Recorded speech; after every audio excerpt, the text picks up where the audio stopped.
Well, Jesus found himself in the middle in today's gospel lesson between two very different people. On the one hand, perhaps you can see him standing here, is Simon. Simon is a Pharisee.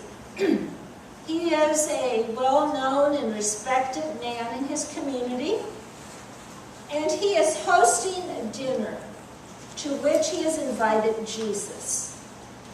Now, we can imagine that the purpose of this dinner is, first of all, that it's a gathering of men, and they are going to discuss matters of importance with this rabbi who is getting so much attention.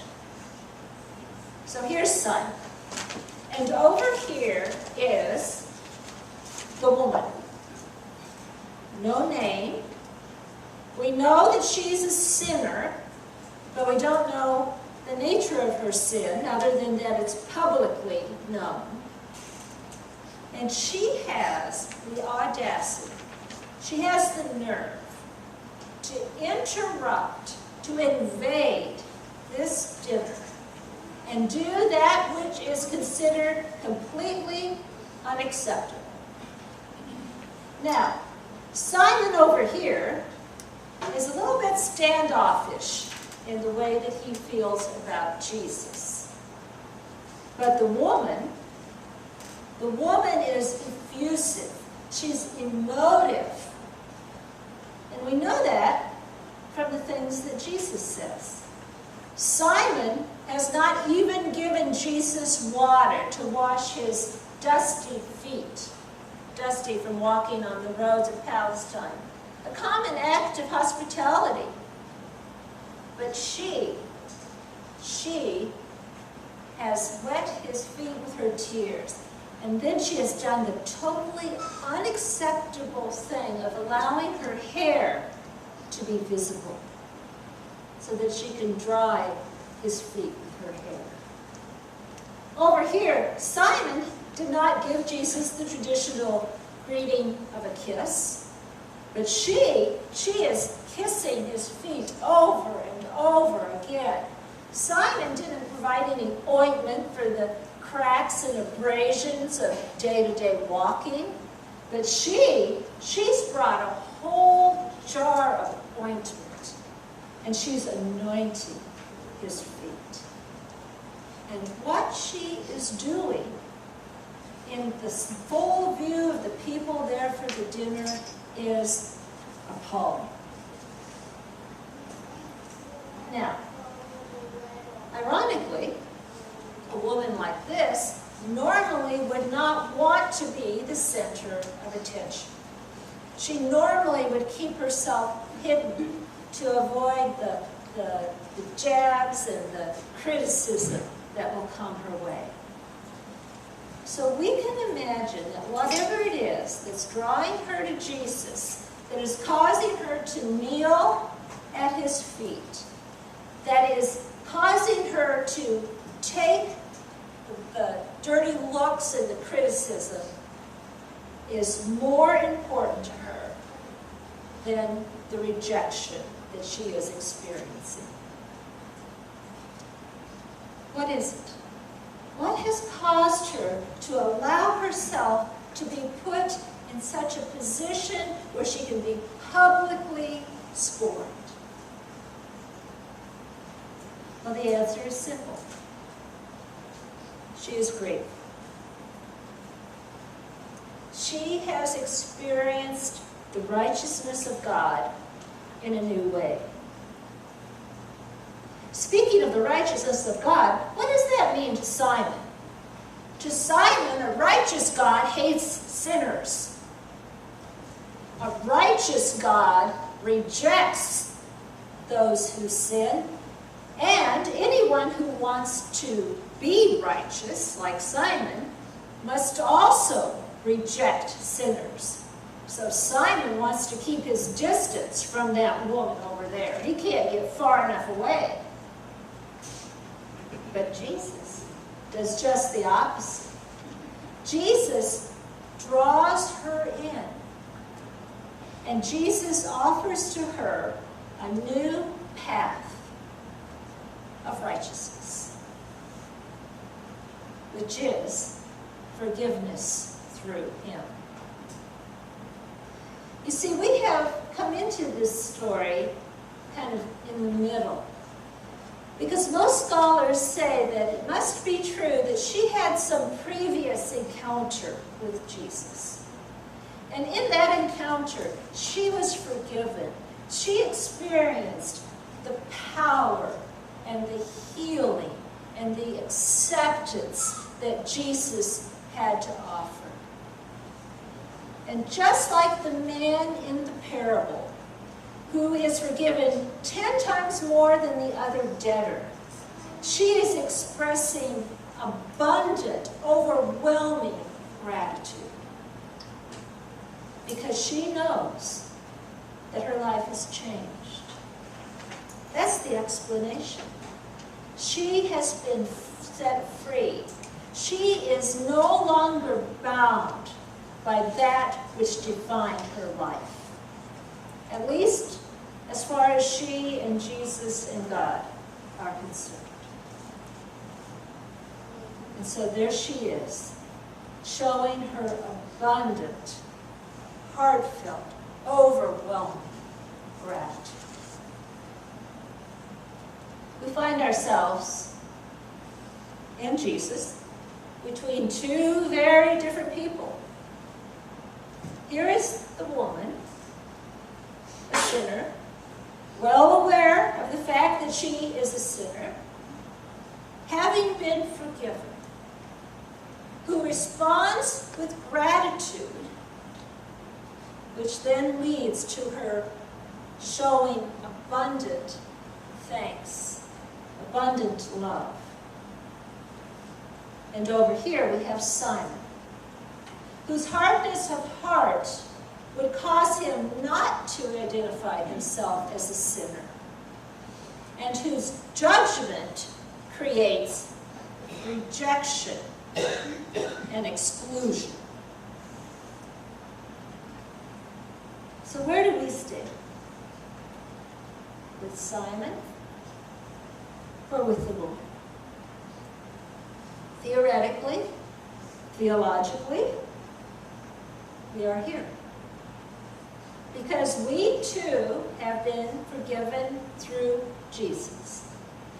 The challenge is, though, and I think this is natural, that somehow, perhaps because we are so far away from the flesh and the blood Jesus, somehow our response to the same grace that we have received is not as great, not as overwhelming, not as grand as hers. At least that's true for many of us. We just don't identify with that kind of gratitude because we don't internalize how much forgiveness means to us. And that's why it's so important that we keep an image of her before our eyes, of her kneeling there at the feet of Jesus, overwhelmed with thanks for what he has done for her. Because it reminds us that we too are recipients of the amazing grace of God. And that should stir up in us gratitude as well. So I started to think this week, what are some things that people do in order to express gratitude to God, to give thanks for the grace of God in their lives? And believe it or not, I thought of a segment I saw last week on 60 Minutes. Now, 60 Minutes is the only television program that I watch other than the news. That's the truth. And last week, this segment was on a place called La Basílica Sagrada Familia in Barcelona, Spain. In other words, the Basilica of the Sacred Family. And it has been under construction since 1880, well, whatever it is, it's 131 years. Can you imagine? 131 years. Now, it's on my list now of places that I have to go. Has anyone been there? Some people at the first service. Oh, yeah, some people have been there. I gotta talk to you people. But I can't go. I decided I can't go for 12 years.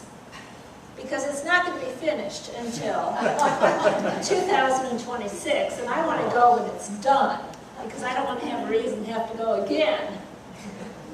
Now, I can't even begin to describe to you, and to do it justice, what this basilica is like. But I'm going to try to give you a little hint, just in words, of what this massive and amazing church offers in terms of praise of God. So, first of all, when it's finished, there's going to be 17 spires in ascending heights. 12 representing the 12 disciples, 4 representing the writers of the Gospels, 1 for Mary, and the highest one, of course, for Jesus. And the cross on the top of the last one will be massive. When that last spire is finished, it will be 560 feet high, making it the tallest church in the world. There also are 4, what they call grand facades, which tell the story of the life and death of Jesus. Those 2 are finished. And they've been working on the one that's called the glory facade for, I guess, about 11 years. Glory facade depicts the believer's ascent into heaven. Now, as you can imagine, every facade is covered with sculpture and symbol. For example, the glory facade has a portico that you reach by going up a spiral staircase. But before you can go up the spiral staircase, you have to go through the hell tunnel. And the tunnel is representative of hell and of vice, and all the symbols on it are demons and heresies and false gods. And then once you go into the main part of the church, and you look up, it's 150 feet. And here's the thing that really got me. There's not a single flat surface. Even the columns have sculpted on them geometric shapes, rounded edges, pointed designs. It's quite an astounding place. Now, if I were technologically savvy enough, I would have gotten pictures of this to the people who do that sort of thing, and you'd be looking at them on the screen. But I'm not. So on your way home, get out your iPhones and Google Sagrada Familia, and you can see it for yourself, and I'll now get to my point. I was really curious about the architect. The architect's name, I have to look at it, is Antonio Gaudi. Antonio Gaudi. And he started on this project the year after it was begun, and he completely reworked it. He had models created for what he wanted done because he knew it would go on beyond his own lifetime. But most of those models were destroyed during the Spanish Civil War. So they're in the process still of trying to put the models back together. He worked on this project from that year until 1926, which was the year he died unexpectedly when he was about 73 years old. And his whole career, he was focused on it, but particularly was devoted to it the last years of his life. So I tried to find something out about Antonio Gaudi. something about his motivation. Why did he take on this project with such devotion? And I read and read and read and read, and I couldn't find much about his motivation. I found a lot about him and his style and all this stuff I didn't understand. But I didn't find much about his motivation, except for these two quotes. One is that he was asked about the incredible length of time it was taking to build the church, and his response was, "My client's not in a hurry." I guess God's time is not our time. And then he is quoted as saying this: "A church is the only thing worthy of representing the feelings of people, for religion is the highest thing in people."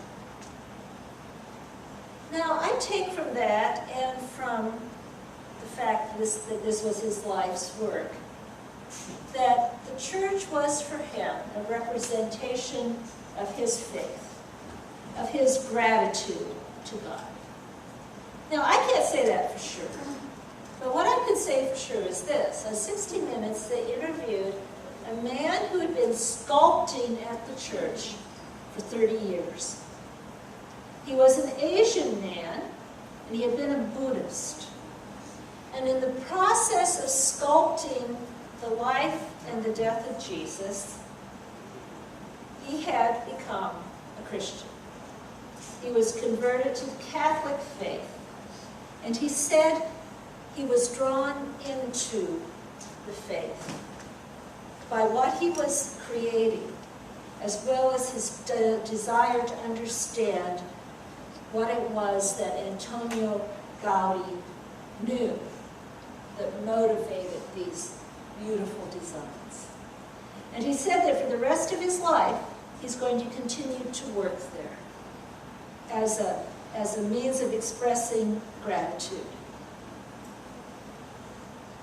Now, I would guess that most of us don't have either the perseverance or the talent to do that. But we do all have the ability to, in some way, with our lives and with our talents and with our time, to express our gratitude to God. And as long as our focus, well, listen to this, as long as our focus is on what God has done, as long as our focus is on that for which we are grateful,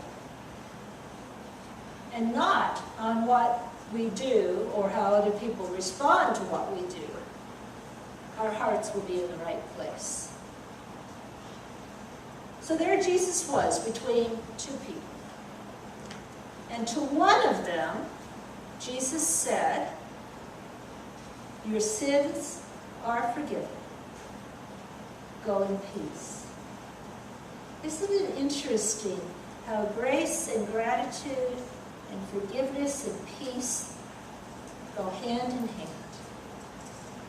And the more we realize that, the more God can use us to proclaim God's glory.